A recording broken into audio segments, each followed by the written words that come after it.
კაცო მე სულ იმას ვიძახოდი რომ სააკაშვილმა და შევარდნაძემ ქვეყნის სუვერენიტეტი გაყიდეს ჩააბარეს ამერიკას ევროპას გაყიდეს ამაში ფული აიღეს ისე კი არ გაუყიდიათ მილიარდები აღებული და გატანილი აქვს თავიანთ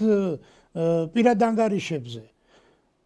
და მოდის ეს ინერციულად ეხლა რატო არის გაურკვეველი სიტუაცია ამერიკასა და საქართველოს შორის იმიტომ არის გაურკვეველი სიტუაცია რომ ამერიკას არ ეთმობა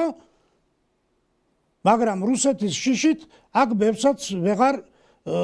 ასე ვთქვათ ურევს ქვეყანას. აი ეს ფაქტორი არის და აქ უკვე ხელისუფლებამ უნდა გამოიჩინოს კეთილინება კაცო.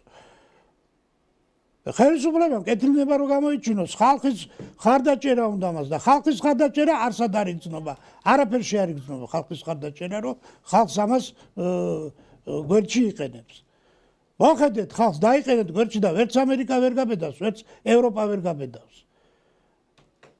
ესენი ბედავენ და ესენი აკეთებენ. დამაძია ამერიკის ინტერესები დაყრდნილი. აბა გამოვიდეს ხალხი დაიყენოს გვერდით, როგორც 17 მაისი იყო. ხალხი თავისი თვითმობილიზაციით რომ გამოვიდა და დადგა ოჯახის სიწმინდის დასაცავად, რომელი ამერიკა ვერ გადაწყვეტავს საკითხს. მომენტალურად გადაწყდება.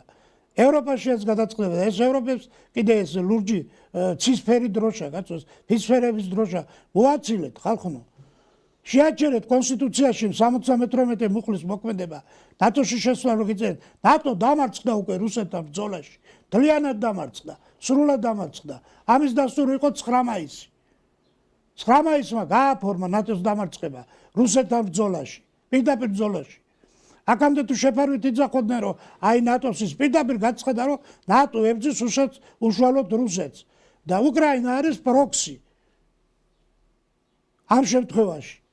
იმიტომ არის ტრამპი გაგიჟებულია რომ უნდა ასე ვთქვათ დაზავებაზე ხელი მოაწეროს რუსეთმა იმიტომ რომ ვეღარ წდება მისი ეკონომიკა ვეღარ აფინანსებს უკრაინას უკრაინის 20% არის საკუთარი შემოსავლებით ბიუჯეტისა დაფინანსებული დანარჩენი ფინანსდება ამერიკის და ევროკავშირის შემოწირულებებით და ვეღარც ის ევროკავშირი ვეღარ წდება დამარცხდა უკვე გადატეხილია როგორც ბახმუტში გადაწყდა როგორც სამამულოში სტალინგრადში გადაწყდა ომის ბედი ახლა კურსკში გადაწყდა როგორც მაშინდელი ეხლა დღევანდელი ბედი ეხლა წავა უკვე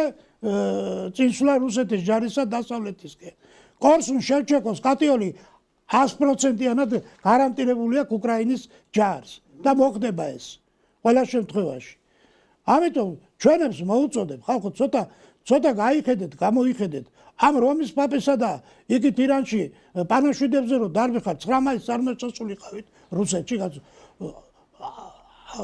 აზერბაიჯანმა თავისი სპეცდანიშნულების რაზმი გააგზავნა და აღლუმში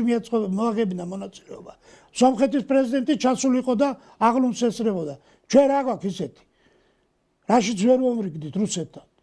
თუ არ გვინდა მორიგება თუ ისევ ის ძველი ის პოზიციები რომ ცხადდება რომ დაგიბრუნოს ერთ ტერიტორიად და მერე დაველაპარაკებითო როგორ უნდა დაგიბრუნოს ისთვის დაგიბრუნოს რომ ის ორი ტერიტორიაც ბოდიში და გაპიდარაზდეს როგორც ევროკავშირის დავალებით აქ მოხდა LGBT-ს აღზევება და თითქმის ყველა სტრუქტურებში მათი გაპეტიშება წინსვლა და დაწინაურება არა მე ერთი რამეა უყურეთ ხა ჩვენ ხედავთ რომ ეს ხალხი 26 მაისისთვის